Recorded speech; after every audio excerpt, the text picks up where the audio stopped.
naye PRU nayo nno nayo erimu embeera kibiina kiringa ekya tribe emu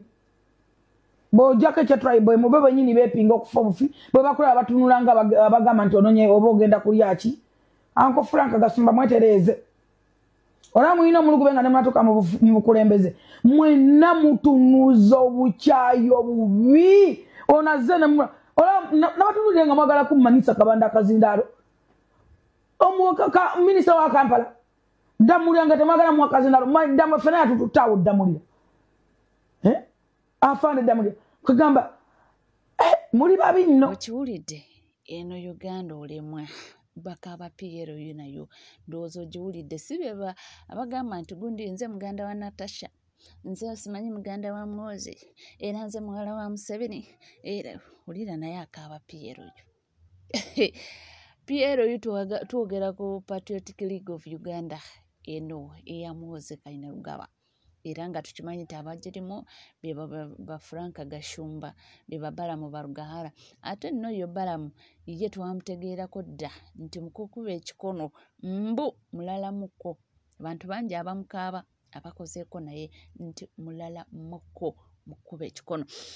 nga tuvuddeko munnange nga tweyongerayo nakolwegulo takuleetedde emboozi ne tugamba nti essomero lya Kisasi College liweddewo lina essomero nno lye mwana muwala oba lyessomero eriyawo mwana muwala Fresta the Superstar munnange sponsorship naye ebyabaddewo kamutwaleyoko tuwulire kikyazze kitya mu mawulire ge tulinawo kino tekiri fantastic Kisasi College yekutta omuliro ngambye bwenti nga sinaba kugenda maaso essomo lya Kisasi College kinajjukirwa nti lyessomero lyakwata basale ne ligiwa Fresta the Superstar nga yakamala P7 ne bamuwa basale okuva ku senior 1 asome paka senior 6 Domu za somero lino bambi domu emu yakutta omuliro naye ebintu nga bw'obiraba bifaanana Ssebaggala ow'ekitiibwa Latif tumuwuliddeko nga yanjagira kampani zonna ezikola emifaliso bulangiti ebyaddala abaana tebasigazza bintu amakesi gayidde emifaliso giyidde baketi ziyidde bulangiti ziyidde ebintu ebisinga biyidde wabula ekyomukusa omulungi tewabaddewo omwana yenna abadde mu ddoomu ngambye bwenti nti teri mwana afudde era tewali mwana abadde mu ddoomu omuliro guno nga gukola ki nga gukwata so Latif Ssebaggala bambi tukusaasidde nnyo tukusaasiridde ddala bw'oba olina omwana ng'asomera ku Kisasi College njagala okukuzzaamu amanyi nti omwana wo mulamu tannaba kufa however much omufaliso ne bulangiti bye wamugulira tabirina tekiri fantastic munange oyo yali former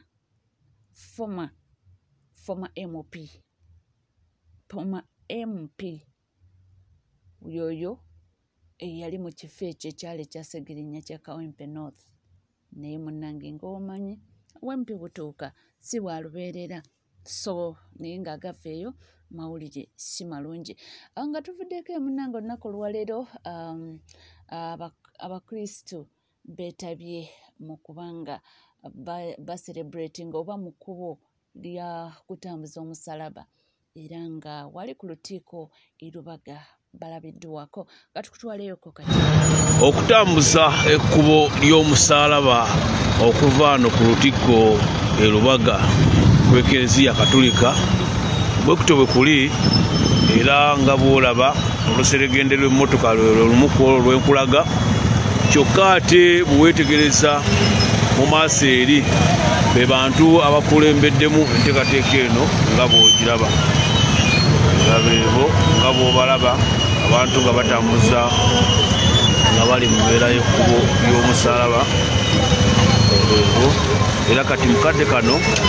boolekera okugenda ku Road Kampala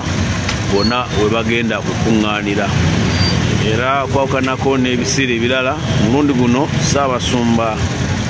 si y'omu ku abo abakulembeddemu naye nga kiteeberezebwa okuba nga alina wagenda okubeegattirako naddala mukadde nga banatera okutuuka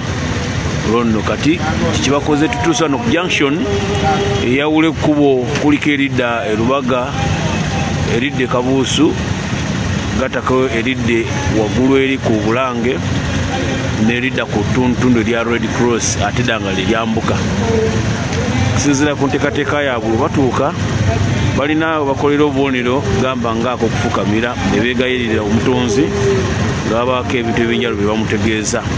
Era kati awo tuli wakati mu junction y'enguudo nnya ezaawukanira we bayimirira okusinziira ku teekateeka zaabwe, boogera ne baako bye basoma, then n'okwebuulirira n'okubaako bye balambika n'okussa ebimu ku mikono gya Mukama nga balaga obulumi nga bwe yayitamu Kristo mu biseera bye yakomererwa ku musaalaba,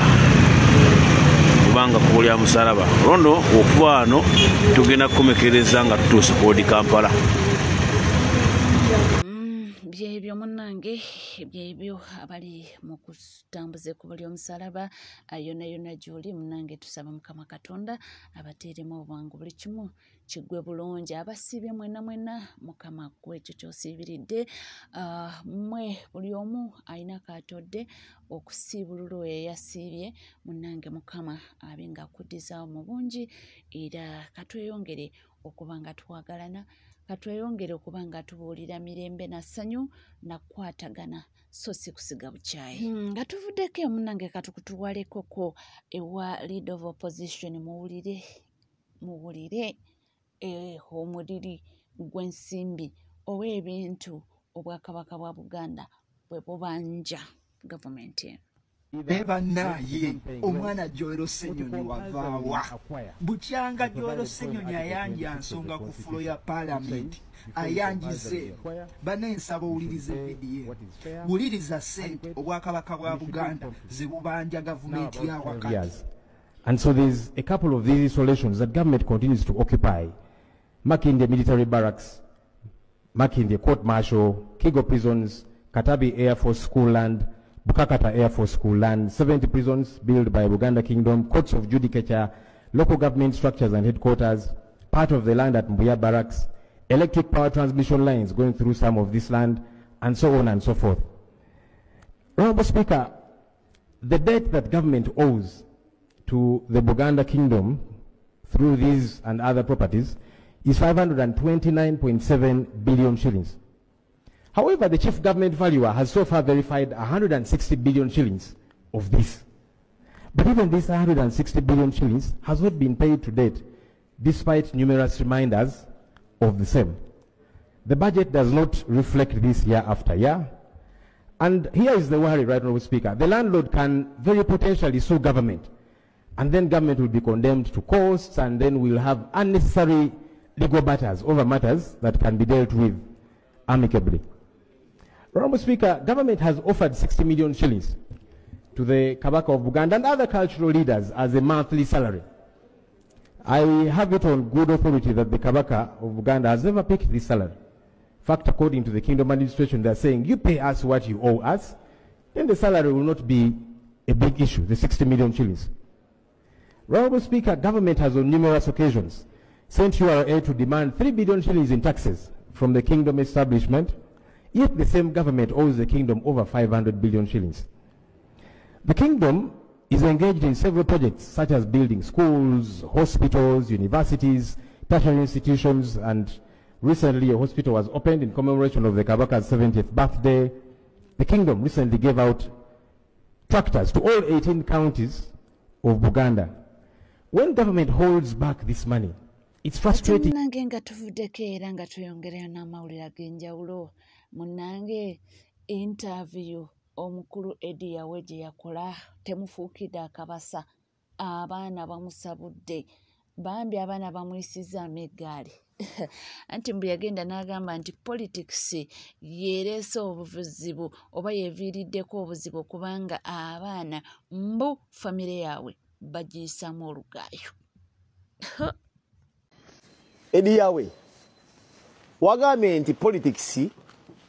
yensonga lwaki abantu bamanyira famire yo.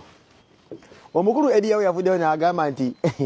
because of politics abantu tutandise okumanyira famire ye. Gwe mukulu kankikubuulire kino. Eddie Yawe njagala vidiyo eno ekutuukeko. Mu bulamu bwa Futu Soldier ali legit. Your family doesn't matter. Nkuddiramu Eddie Yawe. Mu bulamu bw'omwana Futu Soldier ali legit. Your family doesn't matter. It means shit. Bagoberera buyasi bugobezi muntu omu Bobi Wine. Bagoberera muntu omu Bobi Wine. Si mmwe mwenna mbu family. tulina rate down n'oteeka maaso n'oyisaamu abafutu soja amaaso mbu politics mwane twajjulwa politics abanyiddwa famire yaffe bula tetulina kye tuwetaaza famire yo atira agirasita nkubuulira naye mu famire yo mwavamu omuntu gwe tugobye tulinamu essuubi atukwatiridde tawa tangaala gye Bobi Wine is excellence Robert Kyagulanyi Ssentamu simmwe mwe musooka mu byobufuzi rasita Ediyo badde mu byobufuzi ebbanga ddene ne Fred Nyanzi ekisooka mukulu wo Fred Nyanzi yasoose n'ayokya naye katutandise okuyokya naye njagala kujjukiza muganda wange ggwe Ediyawe famire yatira gye tulina kye tukyetaaza nkugambye ekiri wano naye ndowooza omwami oyo yakola interview eyo oluvannyuma okubanga waaliwo ebigambo wakati wa Churchill baana balumba nnyo omwana we Churchill we yatuula ne President Yoweri Kaguta Museveni awo ng'abaana bakola vidiyo obutambi ne bwo obutambi ndowooza awo yaviirayo nakola vidiyo naye abaana bamuli bubi Sebo Ediyawe nenga wano wozze okakasa onaamalako statement byotandise okuwa ebyekisiru okakasa wozze onaamalako kati nno tujja kuwemulawe mulaggwe ne mukazi wo tumuwemule n'abaana bo mutabani wa Nyanzi yakava kupama ennaku ezo naawe oyagala kulya biseseme naye jangu mpola Sebo tojja nnyo okuzaalibwa ne Bobi Wine. Bobi Wine kati azaalibwa n'ensi yonna. Bobi Wine kati azaalibwa na Uganda yonna. Tazaalibwa tojja tutandika kuleeta wano katemba wombuuze ndi muganda wa Bobi Wine nedda oli azaala nsi yonna ate ensi yonna muganda we kyentegeeza buli muntu gwolaba kati muganda wa Bobi Wine oba wankyuka tojja jawo firimu zo ezo ndi muganda wa Bobi Wine waawo munda lwakitaawo sinuusi wetereze taata tuddamu kutandika statement bye byekisiru mbuuze embanza aliwa na Bobi Wine bwate lwaki Bobi Wine mugamba yategere nnyo biki byotugamba gwe kasasiro naawe nalabe ne vidiyo aneŋŋaana okwogerako naye tuddamu tugamba gwe kasasiro oba bisajjamu kivola Bobi Wine agenda n'awa statement n'agamba omuganda wange obaani oba family yange ajja kuvayo agatandike mu Bobi Wine alidde omuntu oba Bobi Wine ali abantu n'omusajja ayogera abiraba nammwe mutandise okuva mu statement ez'ekisiru tetwagala biwulira ebyo mmwe bikasasiro byammwe mmwe onansonyiwa naye nze vidiyo gyempulidde ndabyo otandise kutagala butagazi Sebo tokutagalirako bannamawulire bajje oyogere aya basi byebyo naye nga tuvuddeko era nga tweyongerayo munnange ate waliwo agambye nti alina obubaka wa Alien Skin era nti abali okumpi bawumutuuseeko omuntu wenna ng'oli kumpi ne Alien Skin ng'owuliriziganya ng'obanga olina enamba ya Alien Skin gamba Alien Skin omuntu wenna ng'oli kumpi ne Alien Skin muve mu bintu byonna eby'okwebuzaabuza naki gamba Alien Skin ave ku kitanda kwali afukamire wansi yenenyeze Katonda okuvoola omusaalaba mama wa Alien Skin gamba Alien Skin yavoola omusaalaba ebirala byonna bye muliko bye mwogera bye mwekwasa simanyi bamu lulenzi simanyi NUP simanyi NRM simanyi biki osobola okukola effujjo lyonna ku bantu bonna ku bintu byonna tokolanga effujjo ku Katonda ojjukira ebigambo bye nakugamba olunaku lwe wanywera enjaga ku musaalaba nakugamba ffe tetugenda kulwanirira Yesu waffe tetugenda kulwanirira musaalaba kubanga naffe tulinda yatulwanirire yajja kwerwanirira Alien Skin zo era kwolwo nakubuliranga omusumba saakulumba saali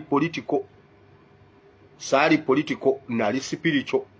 era nakubuliranga omuweereza wa Katonda nenkubulira omusaalaba kyeki naye omusaalaba oguwulira oba gukyabulamu taasa obulamu bwongo obudde bukyali repent nakugamba nze sigenda abalala bagamba asimanyi bagenda kulopa nga nkulopa nti nze ng'olumba katonda atenga nkulopa nze wire nakugambye nze nembeera n'ekkanisa ne wemba ngizimbye mu lutobazi naye nga nkimanyi nti mukama yeyangamba nti teekawo ekkanisa nema nejja n'egimenya siwaaba siteekayo injunction siteekayo bwe mbanyi n'ekyokwogera nkyogera kale gundi gavumenti ejja egigale katonda bw'abanga ye yantuma alwane bw'aba si ye yantuma alien toyina kikubonyaabonya neeki naye omusaalaba njagadde nkikujjukize okijjukire repent omusalaba gukozesa yiganga defense forces land forces gundi yeyiganga kubanga bayibuli egamba mu kitabo kya Yeremiya nti gwe embazi yange ewuula katonda n'akwata bali okuwuula ekyo katonda kyakola gwe kyuma kyange kyenkubisa ensozi kati katonda akwata abasajja beyiganga ne bakola omulimu ogwo nga ye yabalimu repent nga tuvuddeko eyo munnange ekintu ky'okubanga bakwata obugaali bawa abantu batwalirengako abalwadde kyewunyisizza abantu era abamu bagamba nti gavumenti eno esazeewo kutuyisaamu mu maaso nakutunyooma kwegamba eraba nga tetulina kye tusobola kukolawo naye mwami Museveni n'abantu baba NRM nyina ekibuzo kye njagala okubuuza ddala oba watulekamu mulembe ki kubanga nze nakomadde okumanya ebbeeyi y'eggaali maanyi ga kifuba naye okeera otya n'ogulira abantu obugaali abeeyumbe bukole nga ambulensi twasigala mu mulembe ki mwaka gwa 5 gye tukyali eri mu gwa 4 owajjira tuli mu mwaka ki mazima ddala ne mukwata milioni 10 ne muziwa bamemba ba palamenti wabula ne mugulira abantu beeyumba obugaali batambulizengako abalwadde bukole nga ambulensi nga ne musajja ono bali omunsi bamuletera mu kyopo okuva eri ewaabwe okumuleeta mu ddwaliro naye yennyini naye kati omuntu awagira NRM olina kikyamu ku mutwe lwaki temwekaka ne mutegeera mujja kulowooza mbu tubajjonkera bujjonkezi naye mugulira mutya abantu ku guno omulembe guno ogwa .com ogwa digito ne mugulira abantu obugaali mu bukole nga ambulensi wabula ate ne mubeerako ne ssente ze memba palamenti n'omwe emmoloka ya milioni 2 wabula abantu district enamba eyeeyumbe gwe n'obagulira nemubagulira obugaali kati baba tamanyi kavuga akulenga kakulula okutwala saavisi mbantu bannange ne bwoba oyagala okuwagira NRM onoonya wootandikira nga tolabawo naye basajja mmwe mututamye mutuviire ku ggwanga lyaffe mutuviire byebyo era obugaali obwo twategeerako nti the right honorable speaker the right honorable prime minister Robina Nabbanja mbu yeyalonkinga obugaali obwo era yeyabugabayo bakole ki buyambengeko mu kubanga baddusa omulwadde mu ddwaliro abantu b'emulugunya bagamba nti newandibawadde ambulensi emu ng'ekola mu disitulikiti yonna nti kyandibadde kiyambako tikubanga okuba bukubi simu ambulensi gyeri niwe ziba ssaawa mmeka nti ne bajja ne bakunona omuntu ne bamutwala nti naye buno obugaali mbu mu butuufu omuntu katugambe ekizibu kibaddewo mu masekati g'ekiro nti ddala gaali eno esobola okuddusa omuntu mu ddwaliro nze nawe bagamba mbu bannayuganda twemulugunya nnyo era bagamba mbu bannayuganda tetusiima era mbu tusiima ogenze era mbu ekyo kyatulemeramu nti omuntu ne waakola atya mbu ffe tutunuulira negative side zokka mbu tetusiimangako era mbu tetulabangako kintu in a positive way abange nkibalekedde obugaali bunaayamba oba nedda byonna kyendowooza nti ekigabisa obugaali obwo kalulu ennaku ziweddeyo kakati balina okuba nga beddaabulula mu bantu balina okukolawo akantu akanalowoozesa abantu nti bano bantu baffe era bakomyewo beetaaga akalulu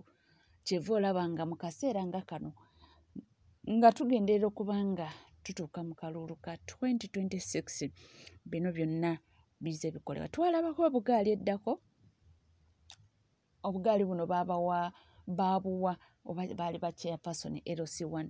kyesimanyi oba bukyaliwo oba bukyakola oba bukyatambula awo simanyi naye waliwo akaseera ako buli chairperson wa LC1 we yafuna akagaali mbu kabayambengako okuba nga baddukiza emirimu gyabwe